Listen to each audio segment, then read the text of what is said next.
Ope! Fala, senhoras e senhores, sejam todos muito bem-vindos aqui no canal. Eu sou o professor A Santos, do canal Bora Historiar, e vamos iniciar hoje aqui no nosso canal uma playlist de vídeos falando sobre a Idade Média. Sim, senhoras e senhores, a Idade das Trevas, a idade onde se tinham princesas, dragões, castelos, cavaleiros. Calma, senhoras e senhores, mas primeiro, antes de nós iniciarmos essa doce aventura sobre este período histórico importante do nosso contexto histórico, eu quero pedir para vocês aí para esmagar aí o botão de se inscrever, que vocês possam aí ativar o sininho de notificações, clicar no like, dar uma força aí, ajuda no canal, que vai ser muito importante. Galera, olha só. Antes de nós começarmos então, propriamente dito, o assunto sobre a Idade Média, eu preciso pontuar algumas coisas que são importantes para nós adentrarmos de vez nesse conteúdo. E uma delas é justamente essa brincadeira que eu fiz com a Idade das Trevas, a Idade Média ser chamada de Idade das Trevas.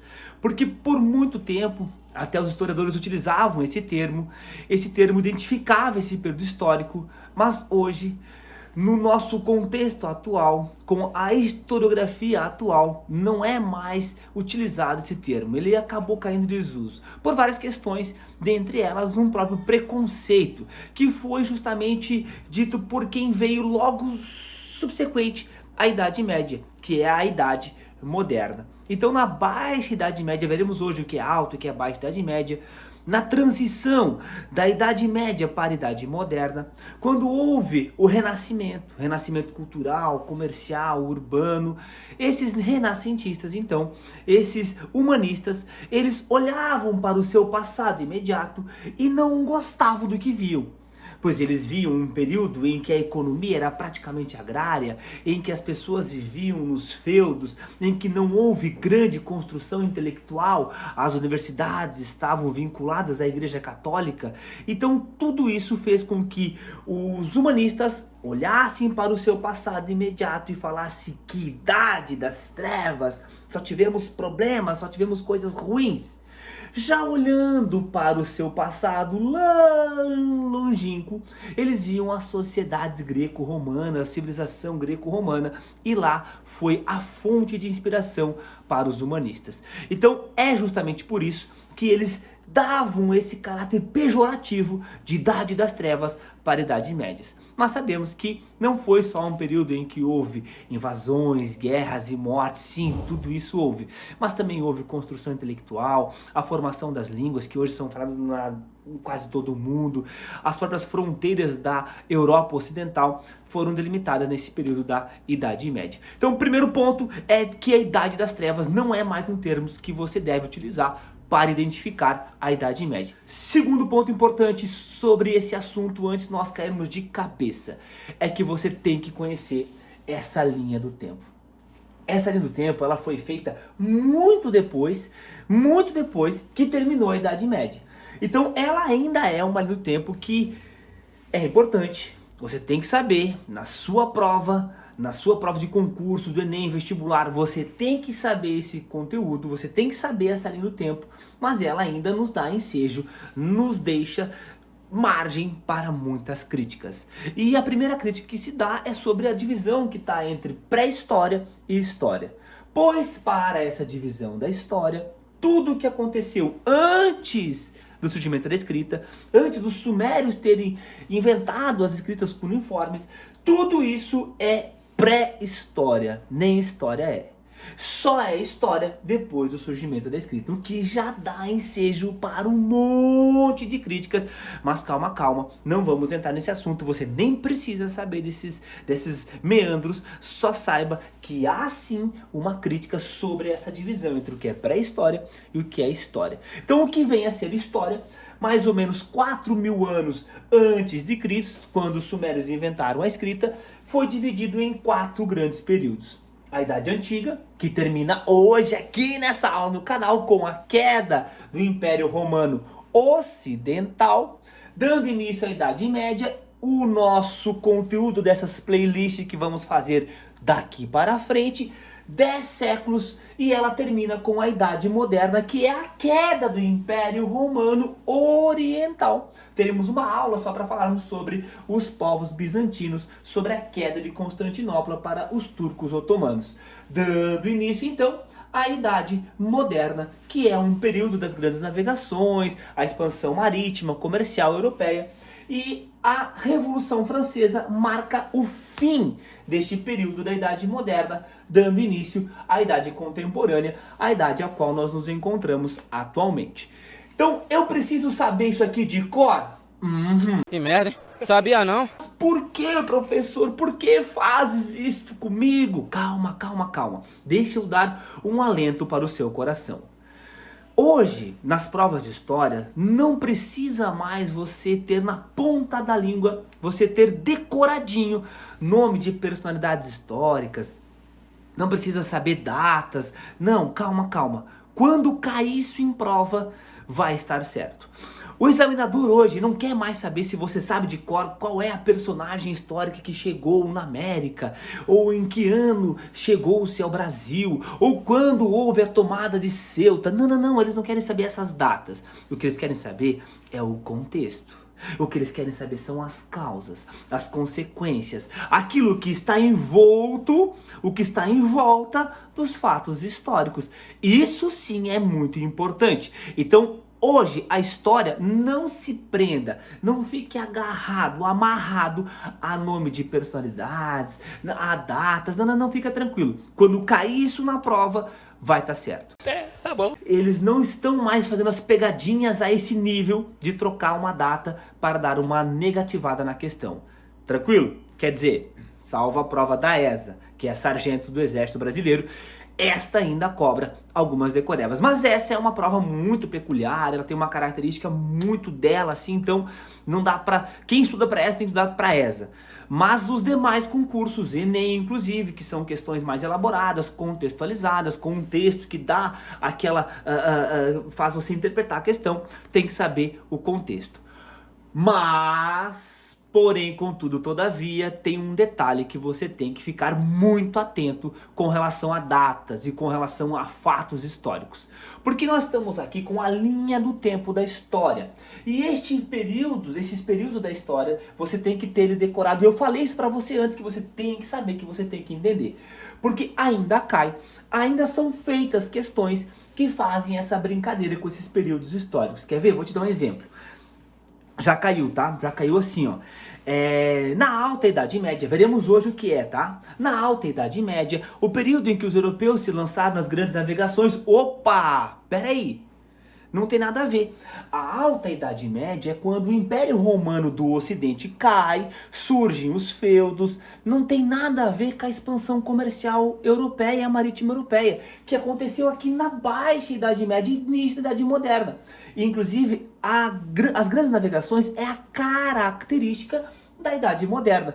Então isso você tem que saber, que um acontecimento histórico ele está muito distante do outro, que séculos... Aqui no caso 10 séculos os distanciam, e aí estas pegadinhas, esse tipo de questão ainda é cobrado, e por isso você tem que saber essa divisão da história. Fechou? Tranquilo? Tranquilo, tranquilo nomás? Tiene sempre? Então vamos cair de cabeça na Idade Média. 10 séculos, de 476, quando houve a queda do Império Romano do Ocidente, até 1453, quando a capital do Império Romano Oriental, Constantinopla, é tomada pelos turcos otomanos. 10 séculos, gente, é muito período. Então, para nós estudarmos 10 séculos, dividiu-se bem no meio. 5 para um lado, 5 para o outro. Os primeiros 5 séculos é chamado de Alta Idade Média. Então, os primeiros 5 séculos, do século 5 ao século 10, é chamado de Alta Idade Média. Eu costumo brincar com os meus alunos em sala de aula, que eu digo que é igual uma montanha-russa. Não tem o carrinho da montanha-russa? Ele começa subindo, né? E bem devagarzinho. Eu faço até um barulhinho. Clec, clec, clec, clec, clec, clec, clec, clec, clec, clec. Então, o início da volta na montanha-russa é a Alta Idade Média. O carrinho tá devagar, é um ritmo mais lento, ele está ganhando formato ainda, ele está subindo. É neste período que o sistema feudal europeu se forma, se concretiza. É aqui que os povos bárbaros, os povos germânicos tomam a Europa Ocidental e começa a se organizar os feudos, os reinos. É aqui que a Igreja Católica começa a ganhar um destaque importantíssimo nessa sociedade europeia. É aqui que está se formando o feudalismo, Alta Idade Média. Nós vamos ter uma aula só para falar sobre características do feudalismo, mas saibam que é aqui que está se formando. Quando está lá em cima o carrinho, antes de começar a cair, é o século V. E do 5 ao 15, meu irmão, aí o bagulho fica... O 10... Errou! 10 ao 15, aí o bagulho fica louco. Aí o carrinho ganha velocidade, faz uns loop maluco, e a emoção e frio na barriga. É a Baixa Idade Média. Na Baixa Idade Média, nós temos as cruzadas, a retomada das cidades, a retomada do comércio, nós temos agora as grandes navegações, guerras de invasões, nós temos muita coisa acontecendo. Na Baixa Idade Média ela ganha uma velocidade muito frenética e é este período então que vai ter a crise do feudalismo e o início de uma nova sociedade, que daí já são cenas de outros capítulos, que é o rei como alguém muito poderoso, os reis absolutistas, que é a marca aqui da Idade Moderna.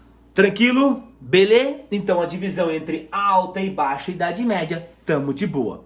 Para um novo sistema nascer, outro tem que morrer. Então o que está acabando agora é o Império Romano como um todo. O Império Romano, galera, durante a Idade Antiga foi o império, houveram outros, mas ele ganhou uma grande proporção, ele acabou expandindo, ele ficou muito grande. O Império Romano se expandiu tanto, mas tanto, que ficou muito difícil de administrá-lo. Era muito difícil, suas fronteiras eram muito distantes, a capital, Roma, ficava muito longe daqueles rincões lá longínquos, e o Império Romano acabou ficando muito, mas muito grande e difícil de administrar. O Império Romano era tão grande que ele circunvizia todo o mar Mediterrâneo. Eles chamavam até de Mare Nostrum, o grande piscinão de Roma, onde havia comércio, havia navegação. Roma fez muitas estradas ligando todos os seus territórios. Então Roma, uma grande potência. E ela não se expandiu mais por causa de barreiras geográficas e barreiras também de povos. Por exemplo, por que o Império Romano, para os aluninhos agora, por que o Império Romano não se expandiu mais a oeste? Aí o aluninho responde lá no fundo: eu sei, professor, eu sei. Por quê? Por quê? Por causa do Oceano Atlântico, beleza? Por que não se expandiu mais ao sul? Aí outro aluninho grita: eu sei, prof, eu sei. Nós temos uma barreira física aqui, nós temos um deserto gigantesco, o deserto do Saara. Nós temos aqui ao norte povos germânicos que estão aqui ocupando, sendo expulsos, mas há muito conflito por essa região aqui, principalmente da Gália. E nós temos também frio, muito frio, quanto mais ao norte, mais frio.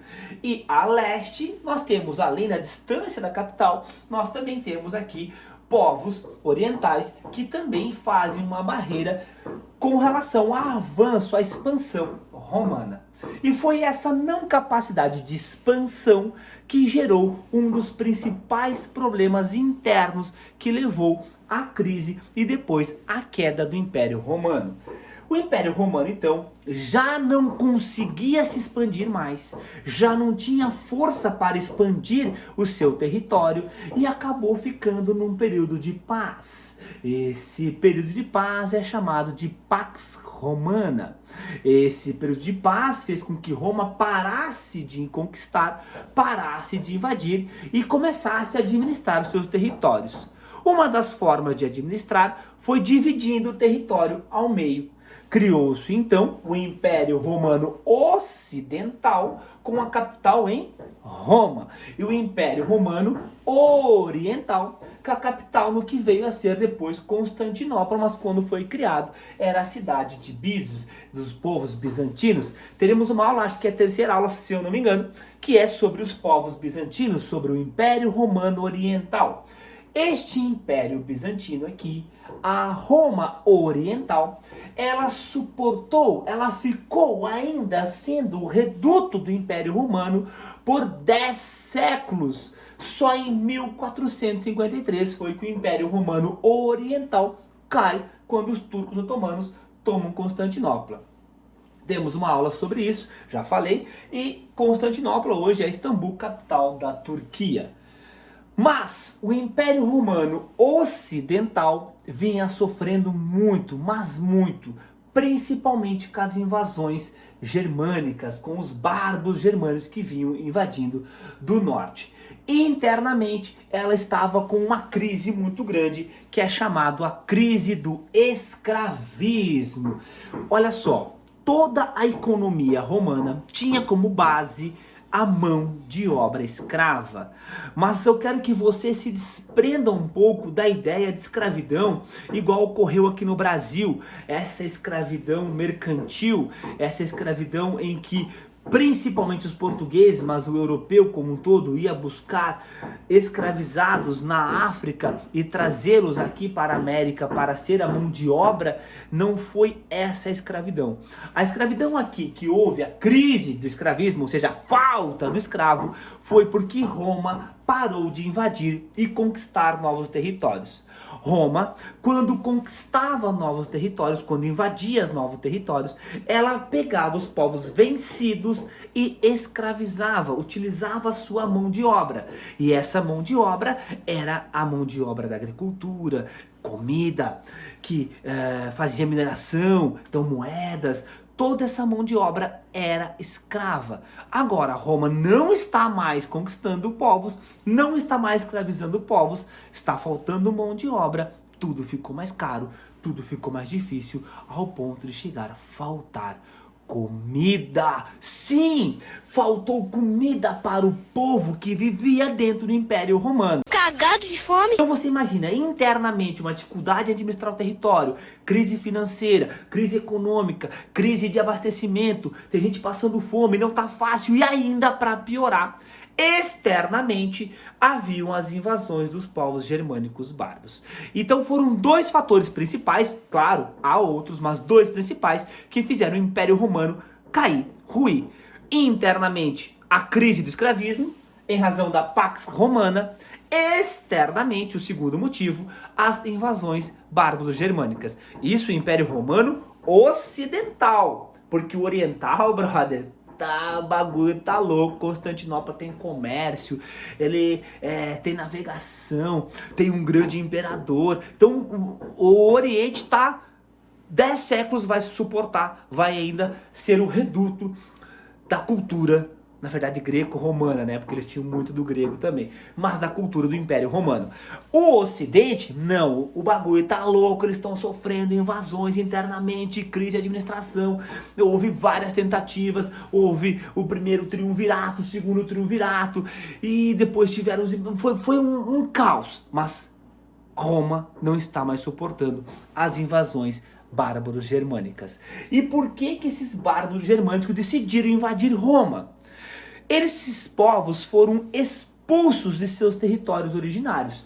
Então vários povos que aqui viviam, no norte do Império Romano, os povos francos, hércules, alamandos, burburos, suevos, visigodos, vândalos, trogodos, vários povos, eles foram expulsos. Os que não foram vencidos, mortos, escravizados, fugiram. Mas esses povos bárbaros, para o romano tudo aquilo que não é da cultura dele é bárbaro. Esses povos bárbaros, eles se viram em um grande dilema. De um lado, o romano é mau. O romano invadiu minha terra, escravizou, matou. Ai, romano, se eu pudesse eu te matava. Do outro lado, o germânico olha e vem um povo muito vida louca, um povo que não tá nem aí, ele quer invadir, saquear, pilhar. Esse povo se chama os hunos. Átila Huno. Os hunos, então, eles vêm com um rolo compressor para cima dos povos bárbaros germânicos. O germânico, ele olha para o huno, ele olha para o romano, ele olha para o huno, ele olha para o germânico e ele diz: meu Deus, o que vou fazer agora? E ele decide: romano, me desculpa, você tá aí nos seus banhos públicos, comendo uva deitadinho, ganhando uva na boca. Se eu tiver que encarar alguém, eu prefiro encarar você, romano, do que encarar os hunos que vêm aqui com um rolo compressor esmagando todas as minhas aldeias. Então, os bárbaros resolvem invadir novamente o território romano, porque ele prefere invadir os romanos do que encarar os povos hunos. Os hunos vêm, há uma invasão, e esses povos então acabam reentrando ao território romano. Roma, como está em crise, não consegue defender, ela até começa a recrutar povos, fazer acordo com os povos, o famoso colonato, para que ele se fixe na terra, para que ele faça a defesa dos hunos. Então Roma começa a mudar a forma de administrar, começa a haver uma integração entre a cultura romana e germânica. Atenção, essa é uma questão que pode cair na sua prova. A Europa Ocidental é formada por uma integração da cultura germânica, bárbaro-germânica, com a cultura romana. Então há uma fusão, há uma interligação entre a cultura bárbaro-germânica e a romana, e esses povos começam a disputar território e poder. E esses vários povos germânicos que entram aqui, eles começam a lutar entre eles por territórios, começam a invadir território dos outros, e inclusive Roma foi invadida, foi saqueada. E Roma foi invadida, foi saqueada, e em 476, então, Roma cai. O último imperador romano é deposto, cai, e toda aquela Europa ocidental, ela é dividida, é fragmentada em vários pequenos reinos. Esses vários pequenos reinos é o início, é o surgimento do feudalismo. Formação tem a sua gênese. O que há nesse período? Uma interiorização. As pessoas deixam a cidade, está muito perigoso, está difícil vir na cidade. Então elas vão para o interior. Indo para o interior, elas encontram um grande senhor, um nobre que tem terras. Terras é o poder nesse período, quem tem terra tem poder. Esse senhor que tem poder, ele lhe oferece segurança, o que é muito importante num período de invasões. Ele dá segurança, em troca, essa pessoa que vai receber a segurança terá que trabalhar para ela, terá que servir. Então surge o regime de servidão. Servos trabalhando para um senhor. É a pirâmide social da Idade Média do sistema feudal. Senhoras e senhores, por hoje ficamos por aqui. Já derrubamos o Império Romano Ocidental.